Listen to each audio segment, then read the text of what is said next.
O livro Pai Rico, Pai Pobre, de Robert Kiyosaki, é uma obra muito popular que aborda conceitos financeiros e como alcançar a independência financeira, através da educação e da mudança de mentalidade.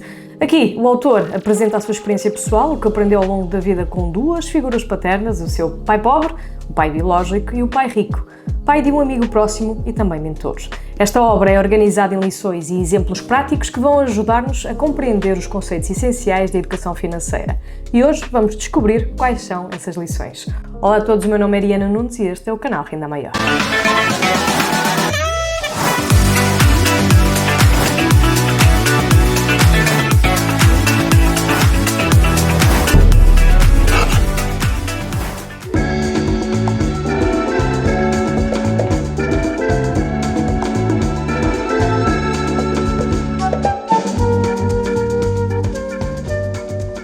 Como é habitual, gostaria de começar por agradecer a todas as pessoas que se encontram desse lado e que ajudam o canal a crescer. O meu sincero muito obrigada desde já por toda a vossa ajuda, partilha e, obviamente, os vossos gostos. Se ainda não forem inscritos aqui no canal ou se só chegaram agora, eu vou pedir um grande favor que tem, de facto, muito impacto aqui para o projeto, que é inscreverem-se no botão subscrever que está aqui em baixo. Basta um pequeno clique e assim conseguem ajudar imenso este projeto. Eu aqui falo educação financeira e investimentos na realidade portuguesa. O livro Pai Rico, Pai Pobre, de Robert Kiyosaki, é um best-seller mundial e por isso hoje vamos explorar o que é que podemos tirar deste livro de forma a sabermos mais sobre dinheiro e investimentos. É um best-seller mundial porque de facto já esteve no top nos Estados Unidos da América e continua a ser um dos mais vendidos, mas também tem sido agora nestes últimos anos aqui número 1 de vendas no nosso país. Por isso a nossa mentalidade está a mudar e eu decidi falar também sobre este livro que tanto impacto teve também na minha vida. Falamos então aqui dos capítulos. No primeiro capítulo, obviamente, Robert Kiyosaki vai introduzir os dois pais que tem na sua vida. Neste caso, o pai rico, que não tinha uma educação formal, mas possuía aqui uma mentalidade empreendedora e construiu uma fortuna. E depois o pai pobre, que tinha um bom emprego, uma formação académica, mas que lutava financeiramente para poder organizar as suas contas. E ele apresenta aqui então a principal lição do livro, que é a maneira como as pessoas olham para o dinheiro. Vai definir se serão ricas ou se serão pobres. E por isso o pai pobre ensina a procurar segurança através de um emprego estável, enquanto aqui o pai rico ensina a buscar independência financeira através dos investimentos e na criação dos negócios. No capítulo 2 tem então aqui a primeira lição a ser ensinada, que é: os ricos não trabalham pelo dinheiro. Isto é, os ricos não trabalham para ganhar dinheiro. Em vez disso, fazem com que o dinheiro trabalhe para eles. É uma frase também aqui muito batida no mundo da educação financeira e investimentos, mas a verdade é que Kiyosaki descreve, como neste caso na sua infância, começou a trabalhar para o pai rico e que isso lhe mostrou a verdadeira riqueza, que será então possuir ativos e fazer investimentos e não trabalhar constantemente atrás de um salário. A mentalidade de escassez, que é ensinada pela maioria dos pais, leva as pessoas a trabalharem de forma exaustiva e não a investirem em ativos que depois geram renda. E como tal, aproveito então para indicar que o livro de hoje tem o apoio da corretora XTB, onde vocês podem criar os vossos planos de investimento e esperar que o dinheiro trabalhe para vocês. O link vai ficar abaixo na descrição para conhecerem a oferta da XTB e podem então aceder desta forma a esta corretora, criar o vosso portfólio numa das melhores corretoras e opções que temos neste momento no nosso país. Ora, no capítulo 3 temos então outra lição importante, que é a importância da literacia financeira. Kiyosaki explica que uma das principais diferenças entre os ricos e pobres, e quando fala pobres é pobres de mentalidade, é o nível da literacia financeira. A educação financeira envolve saber a diferença entre ativos e passivos e os ricos concentram-se em adquirir ativos. Investimentos, imóveis, negócios que geram mais dinheiro. E os pobres, a classe média, digamos assim, por outro lado, muitas vezes confundem passivos com ativos, como, por exemplo, comprar uma casa própria e achar que é um ativo, quando na realidade vai só gerar despesa. A verdade é que este tipo de definição é sempre controversa e fica sempre ao critério de cada um perceber se é um ativo ou passivo quando se trata da habitação própria. Mas a verdade é que realmente só nos dá despesa e não nos traz rendimento, que é esse o propósito então dos ativos. No capítulo 4, cuida então do seu próprio negócio. Neste capítulo, e é também um capítulo interessante, Kiyosaki enfatiza a importância de construir o próprio negócio.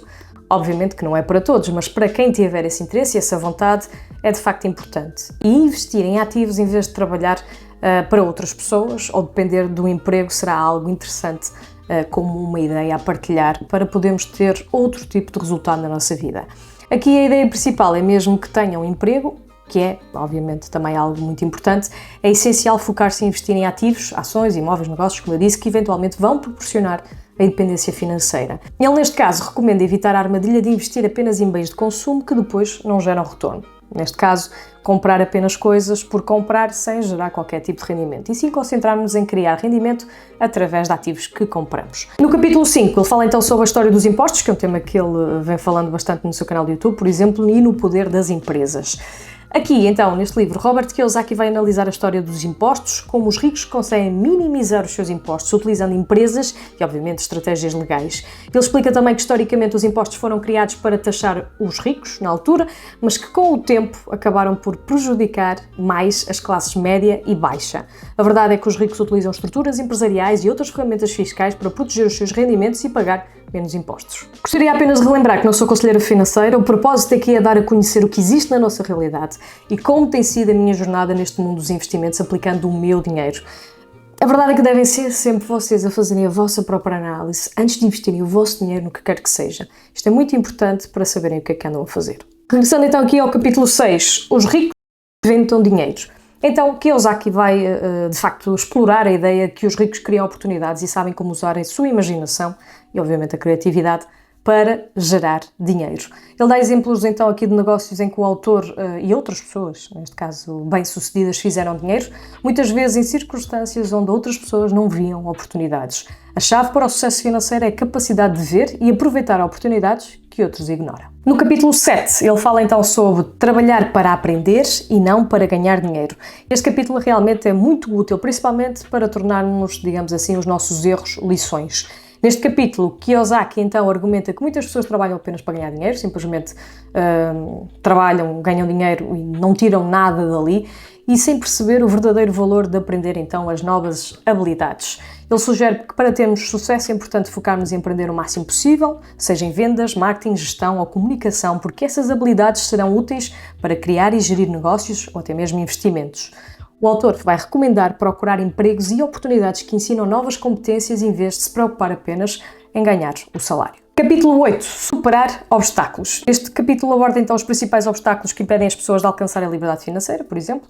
Inclui aqui o medo, o ceticismo, a preguiça, os maus hábitos, e aqui Kiyosaki explica que o medo de perder dinheiro é um dos maiores bloqueios para o sucesso financeiro.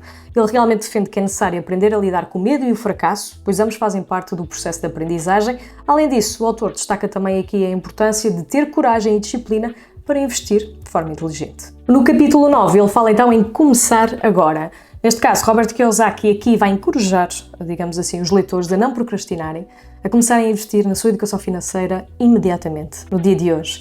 Ele vai dar então dicas práticas para iniciar a jornada, seja como ler livros, workshops, cursos, procurar mentores, o que seja, e começar a investir em pequenos ativos. O autor afirma que nunca é cedo ou tarde demais para começar a construir riqueza.